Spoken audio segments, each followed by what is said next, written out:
আসসালামু আলাইকুম। এই ভিডিওর মাধ্যমে আমি মাননীয় প্রধানমন্ত্রীকে একটা মেসেজ দিতে চাই।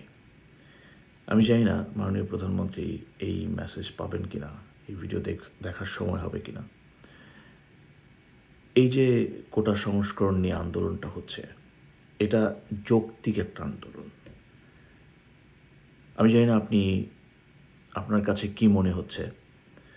আপনার আশেপাশের যারা আছে, আপনার সাথের, তারা আপনার কথার বিরুদ্ধে হয়তোবা কোনো কথা বলে না। এরকম মানুষই আপনার আশেপাশে হয়তোবা আছে।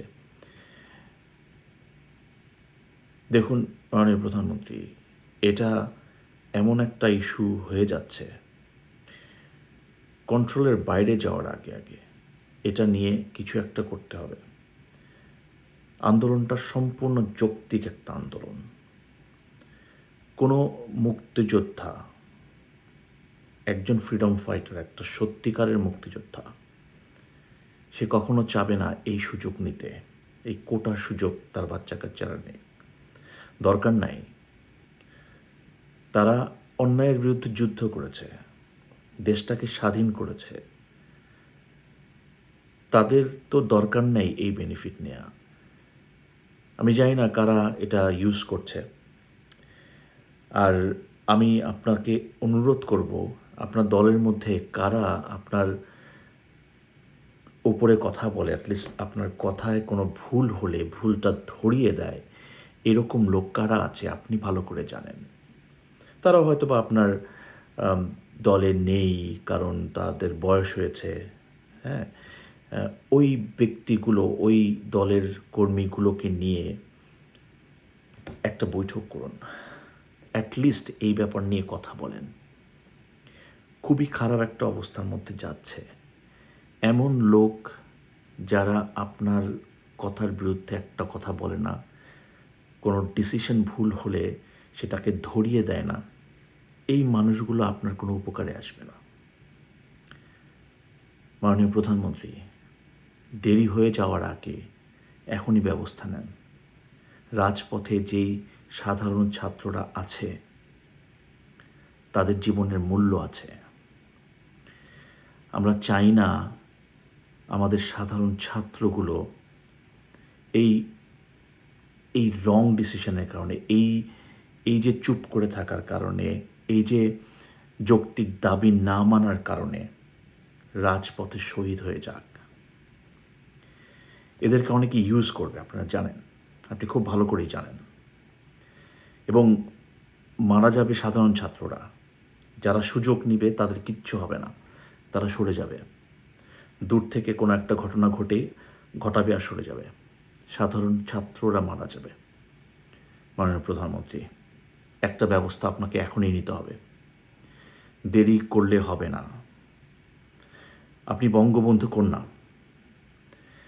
এখনও বঙ্গবন্ধুর ভাষণ, বঙ্গবন্ধুর দুর্নীতি নিয়ে ভাষণ যেটা উনি দিয়ে গিয়েছেন, ওই ভাষণ এখনও যদি ফেসবুকে দেওয়া হয়, সোশ্যাল মিডিয়াতে দেওয়া হয়, আপনি কমেন্টসে দেখবেন এখনও সবাই ওনাকে ভালোবাসে।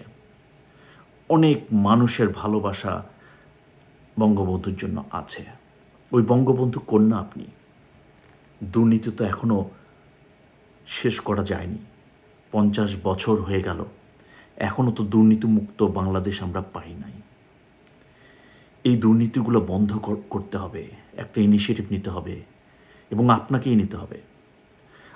আমার মনে হয় আপনার বাবার দোয়ায় আপনি বেঁচে গেছেন। আমার মনে হয় কোনো একদিন হয়তোবা বঙ্গবন্ধু দোয়া করেছিলেন যে এই দুর্নীতিবাজদের, দেশ তো স্বাধীন হয়েছে, প্রকৃত স্বাধীনতা পাবে এই দুর্নীতিবাজদের শাস্তি হলে। এবং উনি দোয়া করে গেছেন এই দুর্নীতিবাজের শাস্তি যাতে তার পরিবার থেকেই কেউ দেয়। এই কারণেই হয়তো আপনি বেঁচে আছেন। আপনার প্রতিদিন সকালে বঙ্গবন্ধুর ওই ভাষণটা শোনা উচিত, যেখানে দুর্নীতিবাজদের নিয়ে কড়া কড়া কথা বলেছিলেন। ভালো করে ওই ভাষণ এভরিডে আপনাকে সকালে শুনতে হবে। আপনার দুর্নীতির বিরুদ্ধে যদি আপনি আন্দোলন করেন, কড়া শাস্তি ঘোষণা করেন, এর বিরুদ্ধে যদি আপনি কোনো কিছু করেন, বিশ্বাস করেন এটা শেষ না হওয়া পর্যন্ত আপনার মৃত্যু হবে না। আপনার বাবার দোয়া যদি থাকে আপনার উপরে, আপনি ভয় পেয়েন না।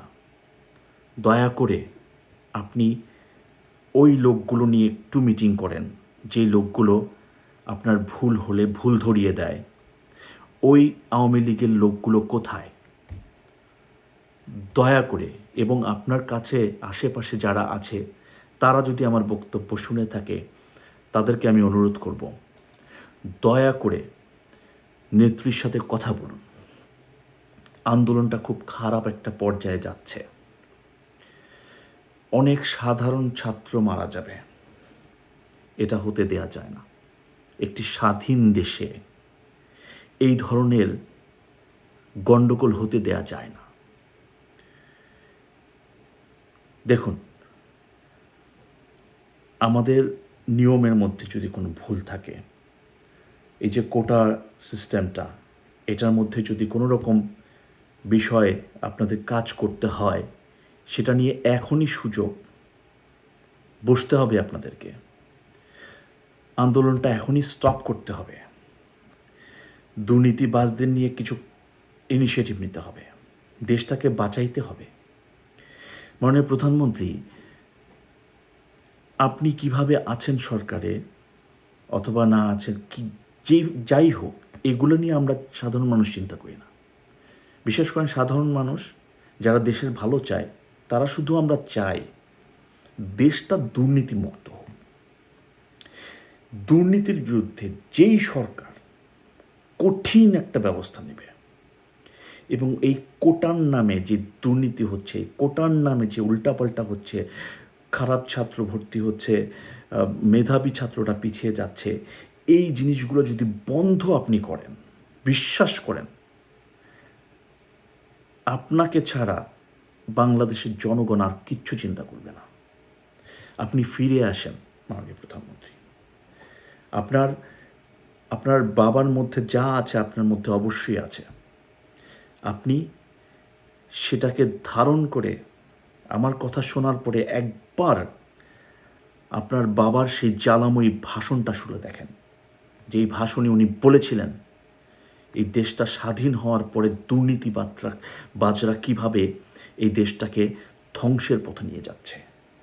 একবার আমার কথাগুলো শোনার পরে, অথবা এখনই পজ দিয়ে এখনই বন্ধ করে আমার কথাগুলো শোনা, আপনি বঙ্গবন্ধুর কথা শোনেন, বঙ্গবন্ধুর ভাষণগুলো শোনেন দেশ স্বাধীনের পরে।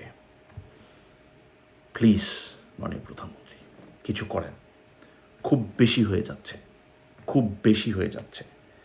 যারা মাননীয় প্রধানমন্ত্রীর আশেপাশে আছেন, কিছু বলছেন না, ধিক্কার জানাই আপনাদেরকে। এখনও কিছু বলেন, এখনও কিছু করেন। আর কিছু বলার নাই আমার। ভালো থাকবেন।